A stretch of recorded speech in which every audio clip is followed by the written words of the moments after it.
Okay, welcome to our Friday Erev Shabbat class, our Perashat class, Perashat Tazria, and also B'ezrat Hashem, tonight Rosh Chodesh Nisan. The question today is, what do you think of when you hear the baby cry?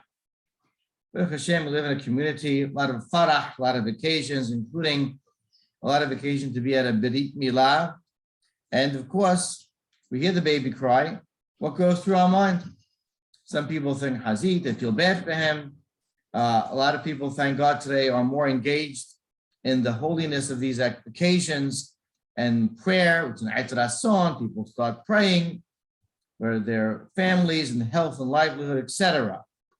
All different types of reactions to the baby crying. You know, in the outside world, there are reactions that are much different than ours. We know that across Europe, there's been different attempts by different countries and governments and factions and parties to suppress the circumcision activity. Some years ago, not long ago, there was a vote in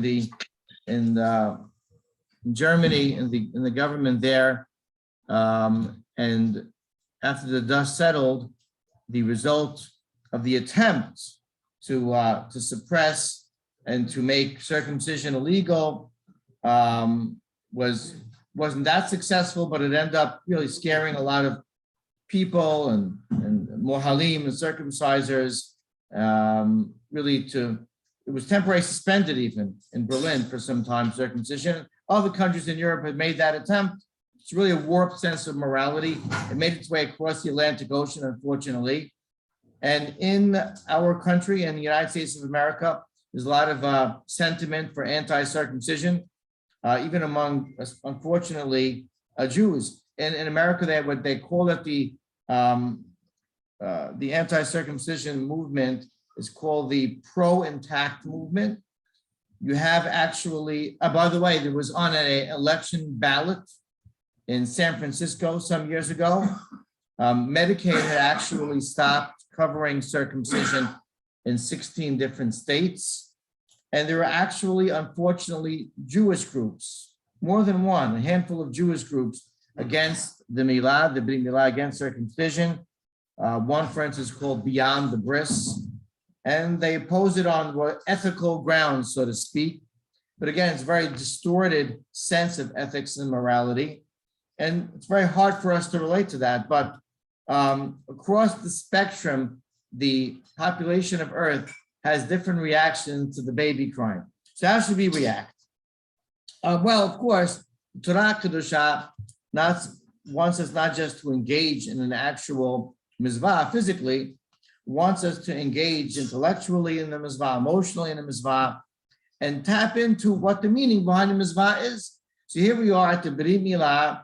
It's a covenant between HaKadosh Baruch Hu and Am Yisrael. What's the purpose? What's the objective of the Brit Milah? Of course, in 5 words in our parasha, Ubayom Hashemini Yimol Besar Orlato. It's a command. You must on the 8th day circumcise, assuming the baby's healthy, his foreskin. And that, of course, reminds us of a mizvah that originated 3,700 years ago with Abraham Abinu, which is the first mizvah given to the first Jew, and actually was 400 years prior to the command in our parasha and to Am Yisrael in the desert was the command to Abraham Abinu. And so it's you can call it the most original mizvah for Am Yisrael. And of course, the Mefarshim, the commentators, go in very much to different ideas and concepts behind the Brit Milah. I'll just name and review a few of them. The Sefer HaChinuch, one of the great commentators on Mizvot, speaks about the fact that Am Yisrael is here to represent HaKadosh Baruch Hu. And the Brit Milah gives us an opportunity to have a differentiation, to have something that identifies us as Jews, not just in a spiritual way, not just in an esoteric way, not just in a manner where we communicate and interact with Hashem verbally or emotionally, but physically. We have something that identifies us as the chosen nation of God on our body and helps us be able to mifarsem and to publicize and to represent HaKadosh Baruch Hu in this world in a physical way as well. And Sefer Hanuk explains that we actually, with performing of the Brit Milah, are able to perfect our physical being and make it whole. It was a blemish that needed to be removed. And he says, there's a wonderful lesson, by the way, that it shows you, if we have the power and ability to perfect our physical selves, that means we also have the power and ability to perfect our spiritual selves and our nishamot. So it's also an encouraging and inspiring mitzvah, according to the Sefer HaChinuch. This Forno, in a very brief comment in Sefer Bereshit, in Perashat Lech Lecha, why the first command to Abraham Abinu, gives us a very brief but profound idea that this Brit Milah, the circumcision, is a stamp on us of the master of the world to his servants. And we walk around as servants of the master and reminds ourselves constantly who we're subservient to. Amen. To go in his ways and to be constantly engaged in Torah and Mitzvot, because our master has stamped his mark on us, his servants, physically, and therefore we subject ourselves to Kadosh Baruch Hu. One final commentator I want to mention this morning is Shimshon Raphael Hirsch, who in his very flowery and sophisticated terminology, and of course we have the English books, it was written in Germany, which I'm sure was just as, if not more, sophisticated. He provides us with, I'll read the actual text, which is beautiful, from Rabbi Hirsch, and then I'll sum it up in a line or two. He says as follows regarding the Brit Milah. The uncircumcised body, someone without a Brit Milah, does not bear the sign of submission to God.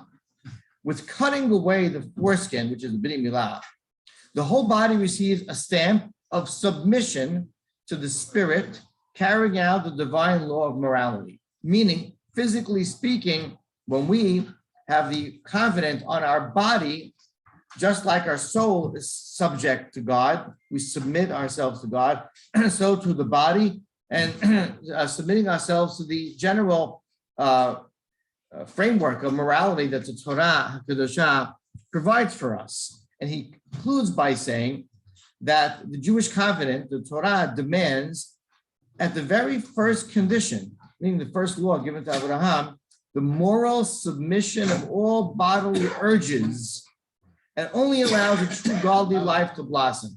You're a physical being. We have tendencies. We have urges. We have desires. The Torah demands that we subject. Torah demands that we subject and submit our body, we surrender our body, and only allow godliness to impact and affect our body. In brief, basically, Rabbi Hirsch is saying that without free will, we have a sort of a moral subordination and submission of our physical being to God and the Torah and all his laws. So wonderful, deep, profound ideas by our commentators as to the objective of the Brit Milah. So all of these ideas, of course, are coexist and are all true together and can flood our mindset and our thought process as we hear the baby cry, as we're engaging in the Brit Milah. What I would like to add from my own, I can, and it may not be original, but if I may, another idea. And I'll say as follows.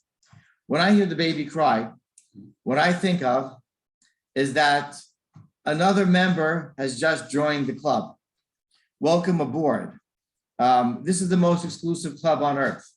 This is the nation of God, Am Yisrael, the people of the covenant, the people of faith, Judaism. On one hand, we can say that no club in the history of mankind has suffered so much. And perhaps that's why the baby, is crying. On the other hand, when we hear him cry and recognize his entrance onto planet Earth, we think about the fact that how many dozens or hundreds or thousands or tens of thousands of great acts of serving God, of mizvot, of studying Torah, of chesed, will this child do over the course of his life to impact Am Yisrael, the world, and bring us closer to our final redemption? And maybe that's why, while he's crying, we're celebrating and welcoming him into the club. We know that Bil'am, Perashat, but in one of the greatest prophecies of all time, in Perashat Balak, when he turned to Am Yisrael in the desert and prophesied, almost coerced by God, but look at the desert and Am Yisrael's dwelling, and he exclaimed, Mi mana afar Yaakov.